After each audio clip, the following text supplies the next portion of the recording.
தமிழக வெற்றி கழகத்தினுடைய தலைவர் ஜோசப் விஜய் அவர்கள் வந்துங்க, அவர் திமுகவினுடைய ஊதுகுழலாக செயல்படுகிறார். மக்கள் நீதி மையம் ஒவ்வொரு தேர்தலுக்கும் ஒரு கட்சி ஆரம்பிப்பாங்க. திமுக ஒரு நடிகர் வச்சு ஒரு கட்சி ஆரம்பிப்பாங்க. தேர்தல் முடிஞ்ச உடனே நிச்சயமாக ஜோசப் விஜய் நடிக்கத்தான் போறாரு.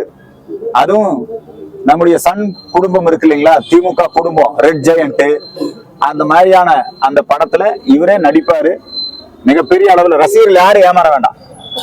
நிச்சயமா அவர் வந்து நிறைய சம்பாதிப்பாரு, புரியுதுங்களா? அது மட்டும் இல்ல, இன்பநிதி தயாரிப்புலையும் நடிப்பாரு. அவர் விசில் அடிப்பாரு, புரியுதுங்களா? நிச்சயமா இன்பநிதிக்கும் விசில் அடிப்பாரு, உதயநிதிக்கும் விசில் அடிப்பாரு. அதனால ஜோசப் விஜய் பேசுறத சீரியஸா எடுத்துக்காதீங்க.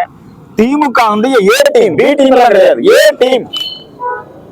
அதனால ஜோசப் விஜய் கட்சிங்கிறது ஏடிஎம்கே பிஜேபி கூட்டணிக்கு இளைஞர்கள் போயிடக்கூடாது, அது வெற்றி பெறக்கூடாது. போன முறை கமலஹாசன் வச்சு பண்ணாங்க, பேட்டரி லைட் சின்னம் கொடுத்து கமலஹாசன் கலைஞர் டிவி உடைச்சாரு இல்லைங்களா? இன்னைக்கு கமலஹாசன் இருக்கிறாரு.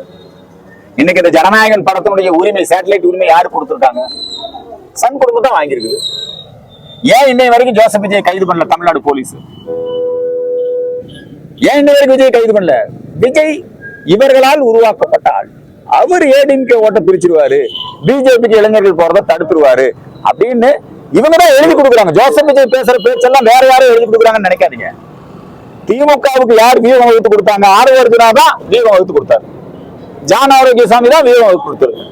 அவங்க தான் இன்னைக்கு ஜோசப் விஜய் எழுதி கொடுத்துருக்காங்க. என்னன்னு? தூய சக்தி, தீய சக்தி, இதெல்லாம் திமுக எழுதி கொடுத்தாங்க.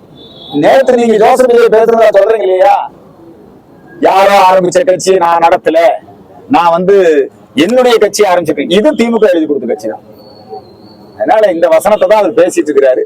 ஜோசப் விஜய் ஒரு நல்ல பொழுதுபோக்கு, அவர் ஒரு நல்ல அவர் ஒரு நடிகர். அப்படி எதிர்க்கிறதா நானும் போடுவாங்க, நான் அடிக்கிற மாதிரி அடிக்கிறேன், நீ அழுகிற மாதிரி அழு. ஆனா உள்ளுக்குள்ள இவர் படம் நடிச்சா அந்த சேட்டலைட் உரிமை அவங்க தான் வாங்கிக்குவாங்க, புரியுதுங்களா? அதனால அது நடிப்பு, திமுகவினுடைய ஏமாற்று வேலை. திமுக தான் ஜோசப் விஜய் இயக்குது. கதை, வசனம், டைரக்ஷன், ப்ரொடக்ஷன் சகலமும் திமுக தான்.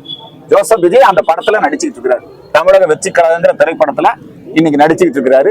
நிச்சயமா இந்த படம் ஃபெயிலியர் ஆயிரும். அவர் அரசியல் களத்துல ஃபெயிலியர் ஆயிடுவாரு. தமிழக மக்கள் கொஞ்சம் அவருடைய ரசிகர்கள் வேணா ஏமாறலாம். ஏங்க, இந்த மக்களை கொல்றதுக்குன்னே ஒரு கட்சி ஆரம்பிச்சிருக்காரு. இது வரைக்கும் 50 பேர் செத்து போயிருக்கான். ஜனநாயகன் கிடையாது, அவர் பிரணநாயகன். நேற்று நடந்த கூட்டத்தில் கூட செத்து போயிட்டான். மக்களை கொல்றதுக்கு ஒரு கட்சியா? நான் கேட்கிறேன். கொஞ்சமாவது குற்ற உணர்ச்சி இருக்குதா? மனசாட்சி வேண்டாமா?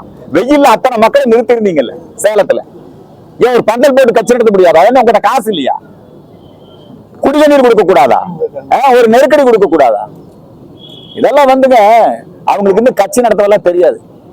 அதனால அந்த ஜோசப் விஜய் மேல அவங்க வந்து கொஞ்சம் அந்த ரசிகர்கள் வேணா ஆர்வம் காட்டலாமே ஒழிய, ஒட்டுமொத்த மக்கள் அவர் ஒரு தொகுதியில ஜெயிக்க முடியும். எந்த தொகுதியில் நின்று ஜெயிப்பார் ஜோசப் விஜய் சொல்லுங்க?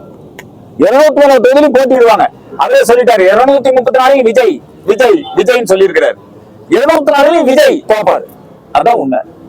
ஒரு தொகுதியில அவர் ஜெயிக்க மாட்டாரு. அதனால இதுல மும்முனை போட்டி நல்லா சொல்லாதீங்க. இருமுனை போட்டி தான். தேசிய ஜனநாயக கூட்டணியா, இந்தி கூட்டணியா, அதிமுகவா, திமுகவா, அதான் நடக்குது. நன்றி, வணக்கம்.